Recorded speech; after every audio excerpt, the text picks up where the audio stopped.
Welcome to Tick Boot Camp Podcast, Episode 6. The title of today's podcast is Michelle Daytz is a tick hacker, and this is her story. So my name is Rich Johannesson. I'm Matt Sabatello. And welcome, Michelle, and thank you for joining us on our podcast. Well, thank you for having me this morning out here in California at 9 a.m. How are you guys today out there in New York? We're doing very well, Michelle, and thank you for participating. One of the reasons why we wanted to invite you to our podcast as a LA-based Lyme advocate is because many people believe that Lyme disease and tick diseases are an East Coast phenomenon. And we were excited to find an advocate like you who's working on your, as what you call vector-borne diseases. We here at Tick Boot Camp call them tick diseases on the West Coast.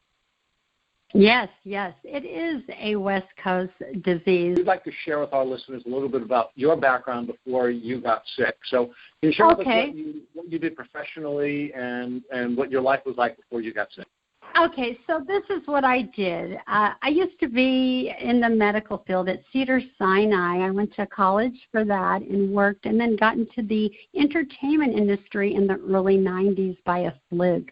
Started working, got my license in the skincare and the beauty field, worked on a lot and a movie lot. Next thing you know, I'm doing other things on TV, stage, theater, a lot of different things. So for myself, I was the entertainment type of background of loving to gab with my patients, but never thought I could do what I had done. So I started working. I traveled with work. I went back east, actually, but I went to Chicago.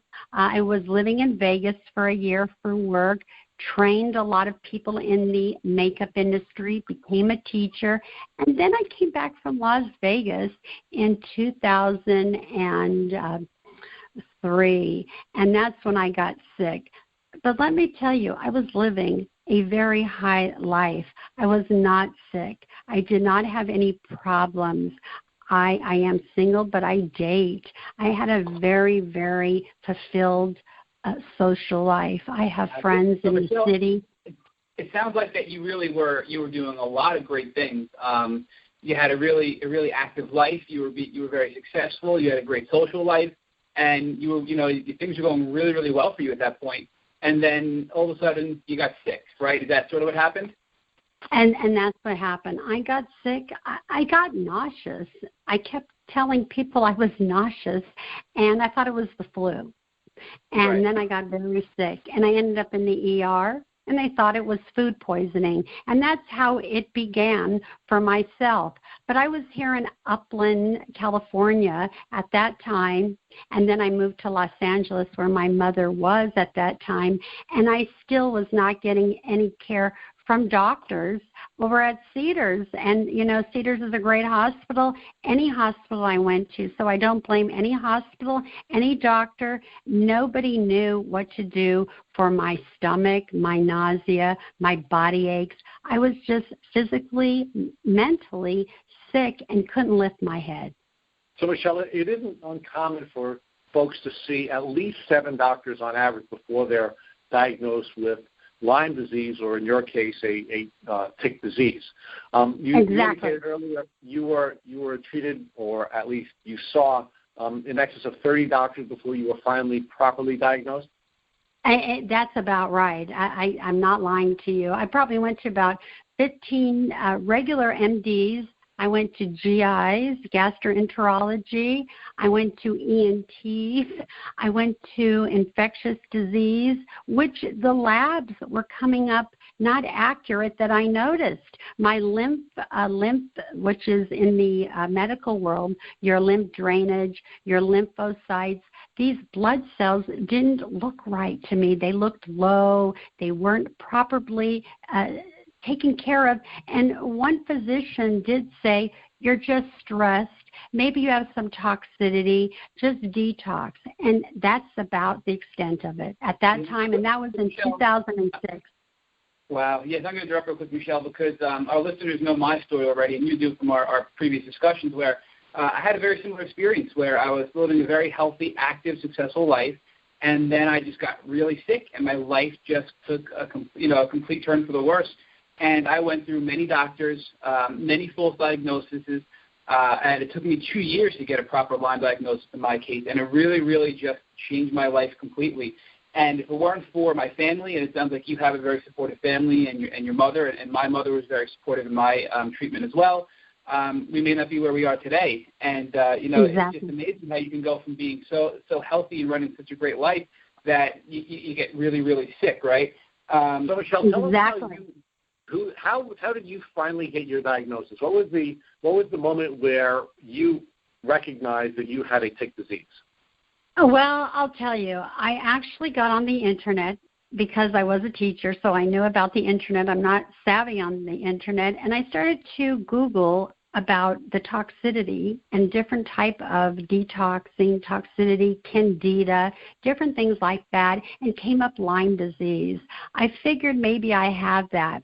I actually have a cousin who said, I have a great doctor for you who is integrative. He's not a Lyme doctor. He's just a very good internal medicine integrative doctor who is well known all over the world and does a lot of things. And so I booked an appointment, and it took me 8 months to see him. And I said, please, will you run this test? It was a local test, actually. He did not run the big Western blot at Igenix lab up in Northern California. And he said, I can't believe it. You have some co-infections. And that's when it came. He said, you actually knew what you had. And from that point on, the bond of him and I became. So, Michelle, so you actually self-diagnosed yourself. It sounds like you went to 30 different doctors, and in the end, your own research led to your diagnosis with your doctor that you had found, it sounds like. Is that accurate? Accurate, and mold as well. He could, yeah. I've actually diagnosed everything.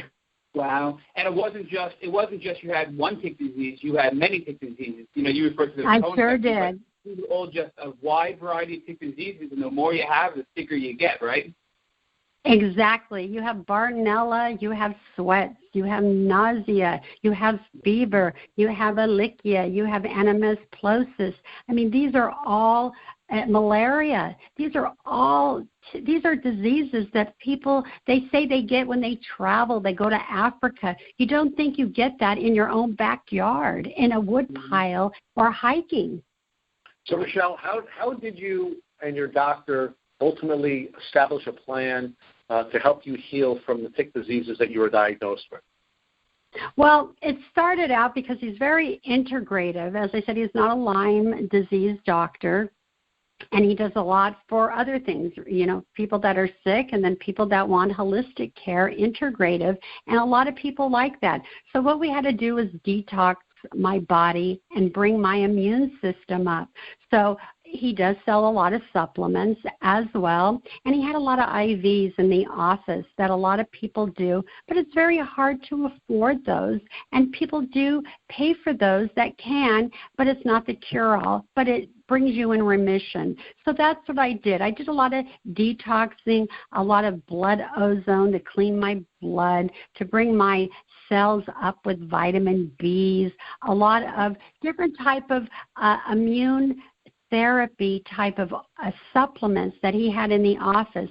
I have to say, I made a cocktail that is for superbugs. It was a NutriBomb by another doctor in Washington from Germany who is well known, and that's what I did. I did it morning and night. I actually got him in a sauna. I have a sauna. My doctor said if you can go in a sauna, once you're stopped that dizziness, that vertigo, sit in that and detox.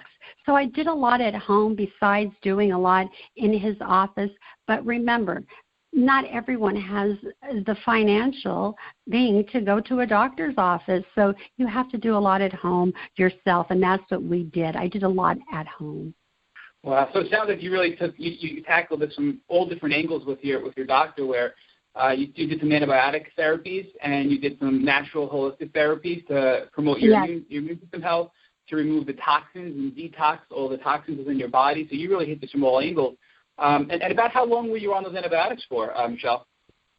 Not a long time. I mean, a few months I was on.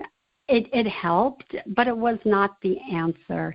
So I always tell people when they say the antibiotics are the cure-all, we thought it may be the cure-all. It was not the cure-all.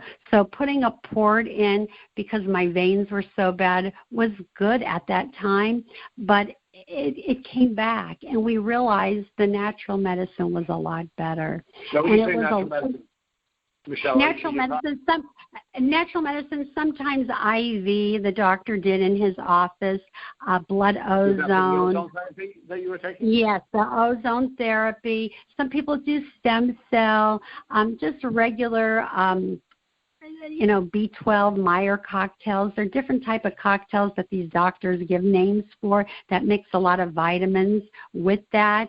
And then you go home with their other regimens on top of it. So you have to go home and do the supplements.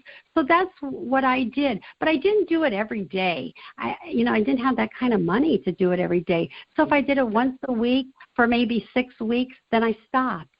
And the cells got better. So some of the other things I think you had done as well were, things that I learned really late in the game is to take strong probiotics to start to promote your gut health again and get your gut health better. Exactly.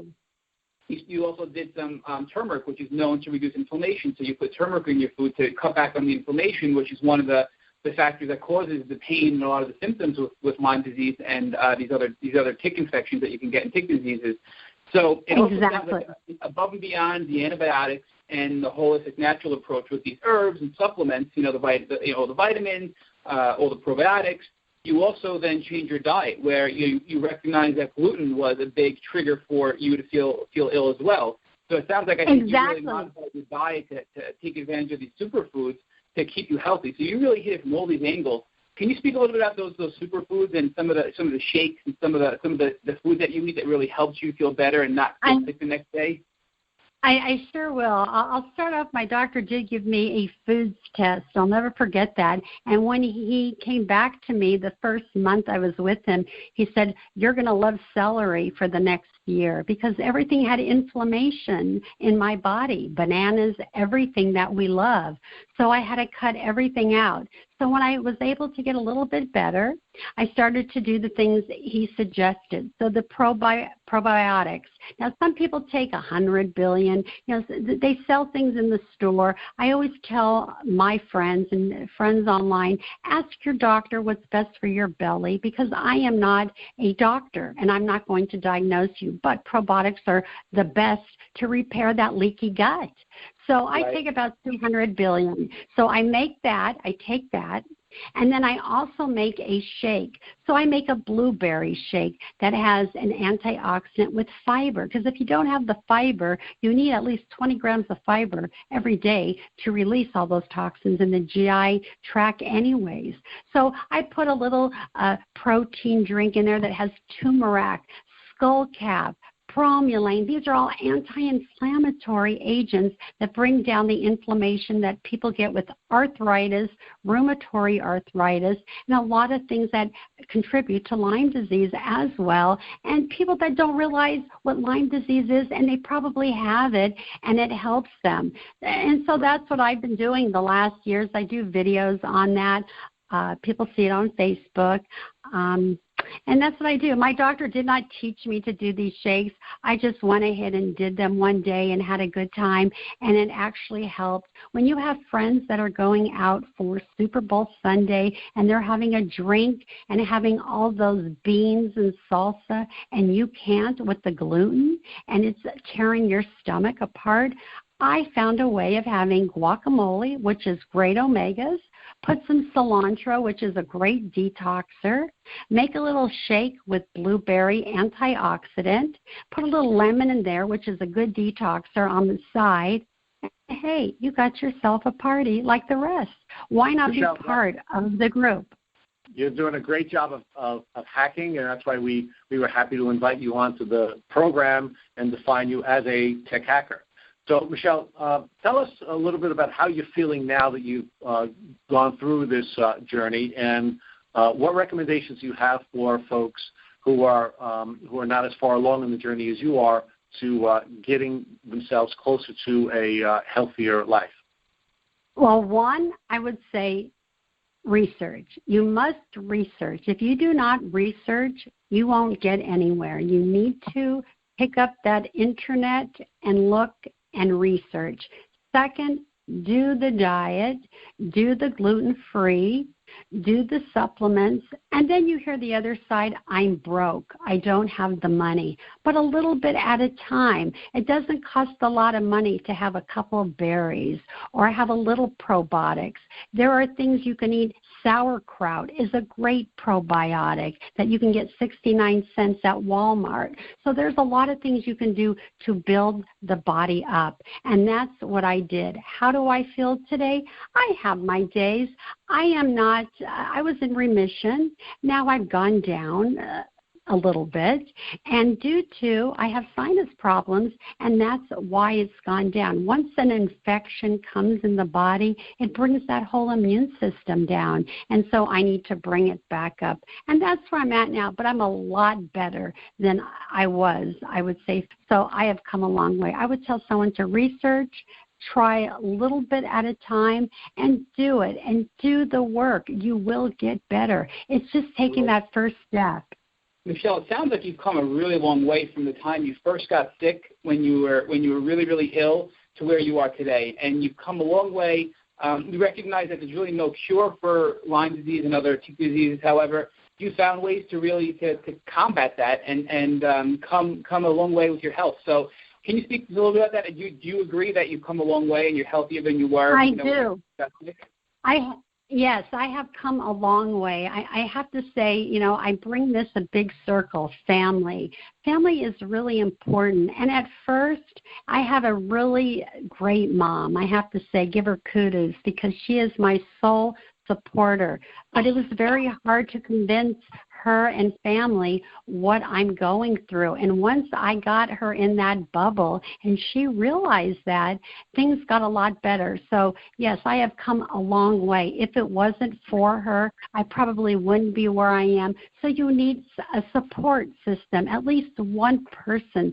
Someone needs someone, and a doctor. If you can get your doctor to bond, that's great. But you do. My family, not everyone was on board with me, and maybe not today still, but it took a very long time, and I just didn't stop. You've got to be persistent. You can't give up. This disease, you cannot give up. It's like I call it the cancer. I hate to say it because there's no cure. The remission, you can feel better, but you can get sick again. So there really is no cure yet. Folks wanted to follow your journey. I understand that you have a social media presence and you put up YouTube videos. Can you share with our listeners where they'd be able to find the advice that you're giving on a regular basis? I am on Facebook. People do Facebook me. They do look me up on the internet as well, and then they write me privately and tell me who they are, and we kind of converse, and then I tell them, you're welcome to look at my videos. They are live on Facebook. If they say they came to your site, Tick Boot Camp, I'm welcome to confirm them. You know how social media is today. I was so thankful you guys called me. You're doing a good job at it because we found you out here all the way from New York in California. You did. So, you're doing a great job. I mean, it's amazing how far you've come. And Michelle, we just thank you for taking the time to speak with us on our podcast today. I think your story. Thank you so much, Richard. Thank you so much, Matt. I had a great time. I hope it helps. We're going to just move forward.